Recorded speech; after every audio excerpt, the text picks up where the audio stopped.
Hi all welcome to Crickarena. Sanju സാംസണിൻ്റെ trade സാധ്യതകൾ മാറി മറിയുന്ന ഒരു കാഴ്ചയാണ് സമീപകാലത്ത് നമുക്ക് കാണാൻ കഴിയുന്നത്. ആദ്യം ചെന്നൈ സൂപ്പർ കിങ്സ് അദ്ദേഹത്തിന് വേണ്ടി ശ്രമിച്ചു, ഫലം കണ്ടില്ല. പിന്നീട് ഡൽഹി ക്യാപിറ്റൽസ് സഞ്ജുവിനെ സ്വന്തമാക്കുന്നതിൻ്റെ തൊട്ടരികിലെത്തി. പക്ഷേ പിന്നീട് ആ ഒരു ഡീൽ കൊളാപ്സ് ആയി. ഇപ്പോൾ വീണ്ടും ചെന്നൈ സൂപ്പർ കിങ്സ് സഞ്ജുവിന് വേണ്ടി ശ്രമങ്ങൾ നടത്തിക്കൊണ്ടിരിക്കുകയാണ്. ഇതുമായി ബന്ധപ്പെട്ട ഒരു അപ്ഡേറ്റ് ടൈംസ് ഓഫ് ഇന്ത്യയിലെ സാഹിൽ മൽഹോത്ര നൽകിയിട്ടുണ്ട്.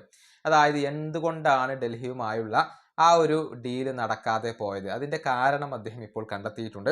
അതായത് സഞ്ജു സാംസണ് പകരം രാജസ്ഥാൻ റോയൽസിന് സ്റ്റബ്സിനെ നൽകാൻ ഡൽഹി ക്യാപിറ്റൽസ് ഒരുക്കമായിരുന്നു. കൂടാതെ ഒരു അൺക്യാപ്ഡ് താരത്തെ കൂടി നൽകും എന്നായിരുന്നു റിപ്പോർട്ട്. രാജസ്ഥാൻ റോയൽസ് ആവശ്യപ്പെട്ടത് സമീർ റിസ്വിയെയാണ്. അവിടെയാണ് പിഴച്ചത്.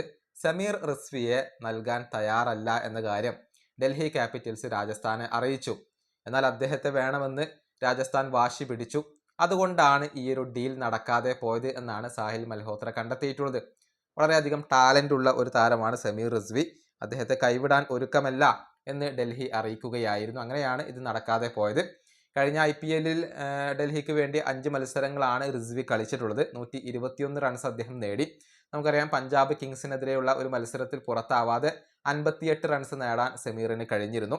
ബാറ്റിംഗ് ആവറേജ് 40 വരുന്നുണ്ട്, സ്ട്രൈക്ക് റേറ്റ് 153 വരുന്നുണ്ട്. അങ്ങനെ മോശമല്ലാത്ത രൂപത്തിൽ കഴിഞ്ഞ സീസണിൽ സമീർ റിസ്വി കളിച്ചിട്ടുണ്ട്.